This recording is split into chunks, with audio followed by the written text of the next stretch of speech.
My stepdaughter ignored me at her wedding and replaced me with her biological father. But when it came time to pay, I was nowhere to be found.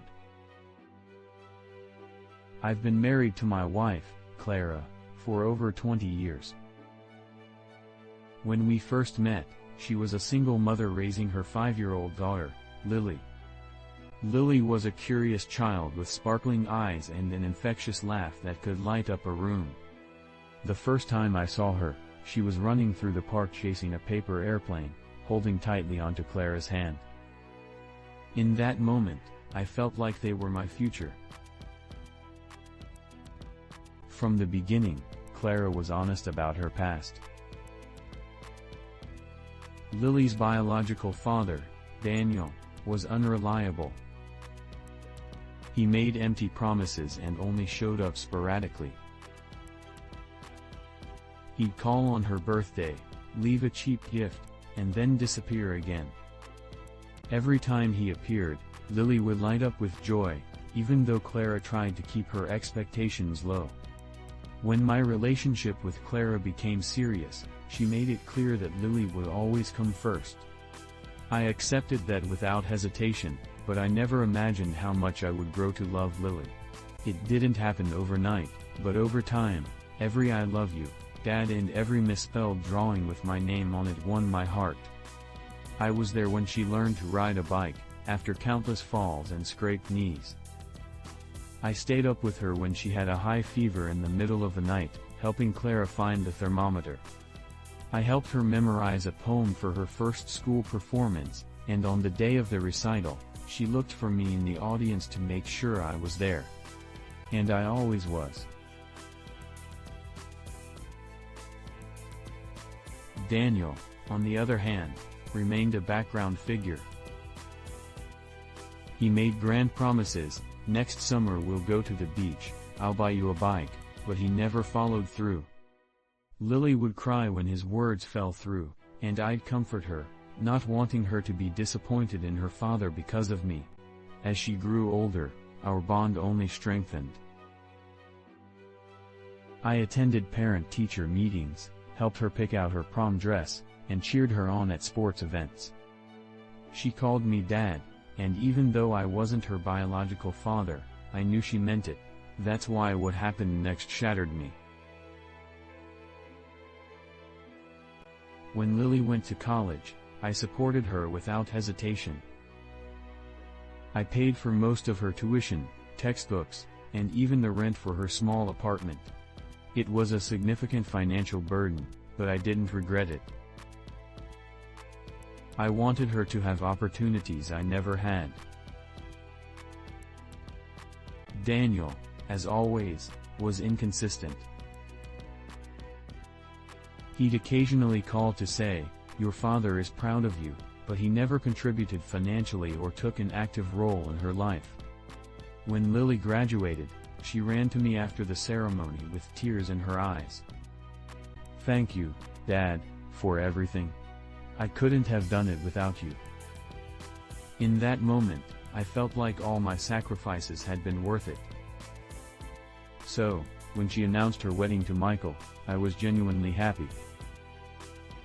I imagined walking her down the aisle, a symbolic moment reflecting everything we'd been through together. I never said it out loud, but I thought that honor would go to me. After all, I'd been there for every important moment in her life. The weeks leading up to the wedding were filled with excitement. Lily talked about her dress, the flowers, the music.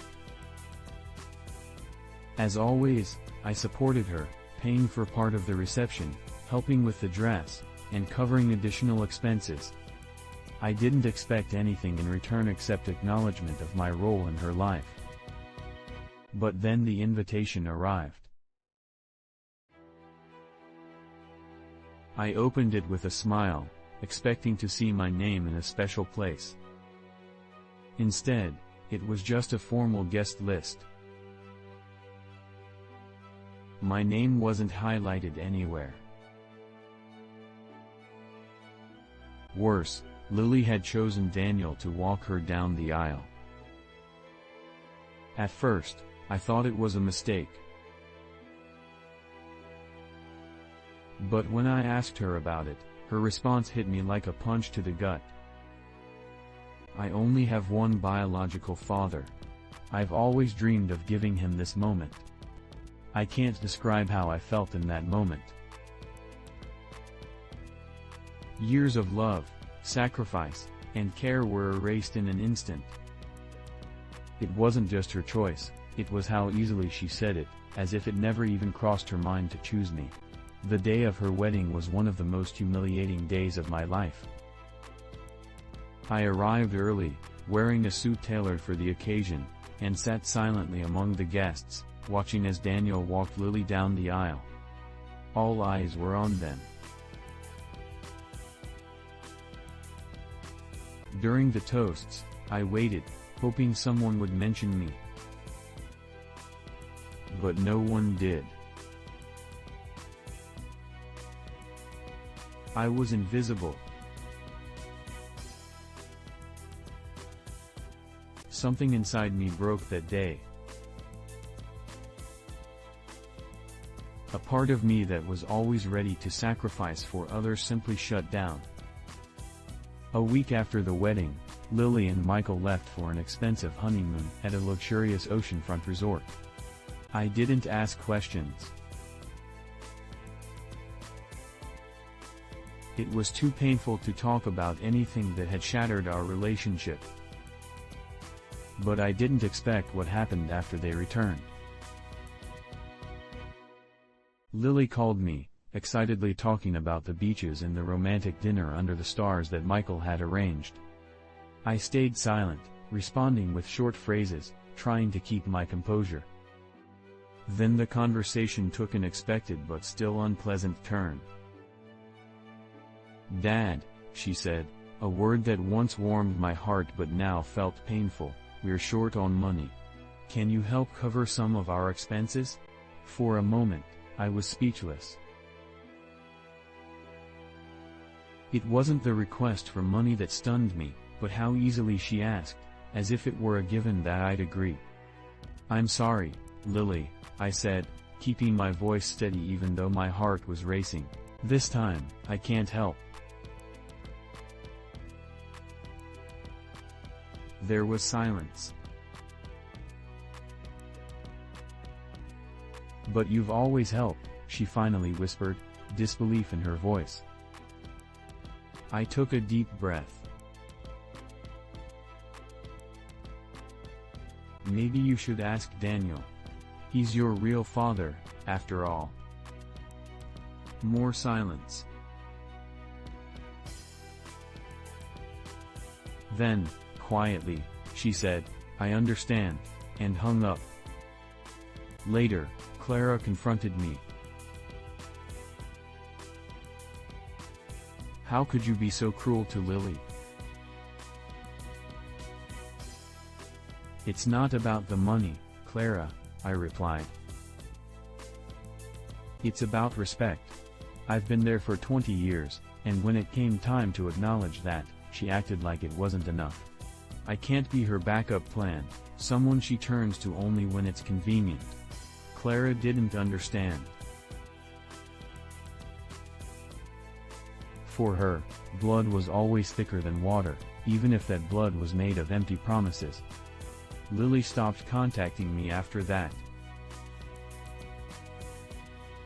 Clara later told me that Michael was angry with me for leaving Lily in a tough spot.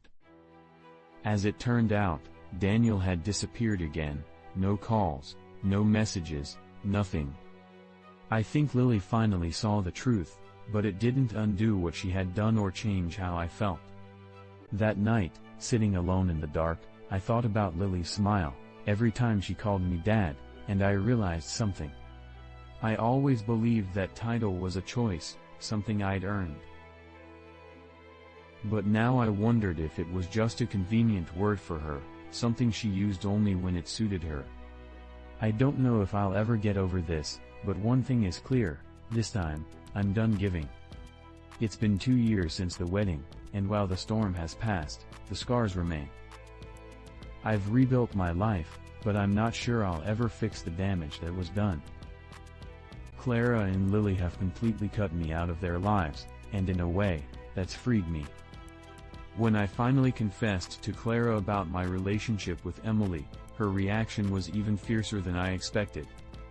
She stormed into the room, not even letting me speak. "What does this mean?" she shouted. "I've seen how you've changed. Tell me the truth."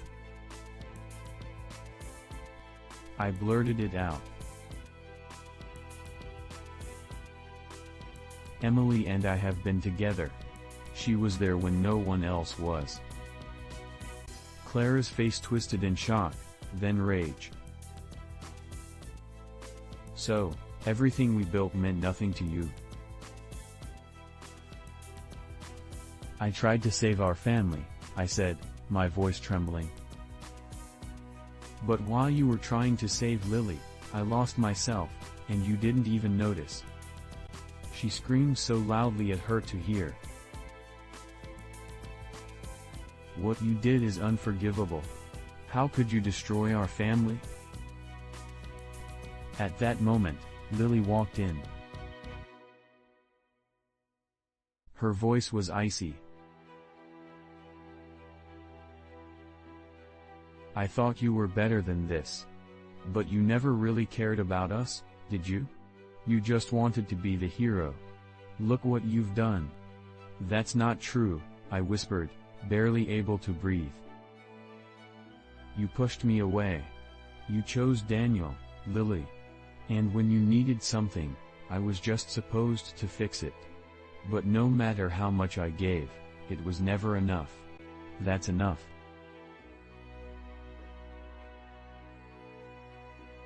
Clara shouted. "This doesn't justify your betrayal."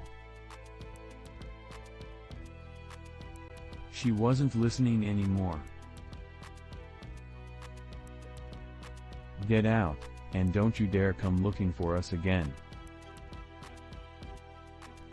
It was painful, but at the same time, I felt relief. There was nothing left to save. I moved into a small apartment. The divorce was exhausting, but the real pain was realizing that the life I'd built was gone. Through it all, Emily was my support, my inspiration. She didn't justify my mistakes, but she didn't judge me either. A few months later, when I finally started rebuilding my life, I received a message from Lily. "Dad, I know I hurt you. I know I let you down. But you'll always be my father. I'm sorry. I know things will never be the same, but I'll always love you." I didn't respond right away. Maybe someday I'll find peace, but for now, I'm just moving forward, no matter what I've left behind.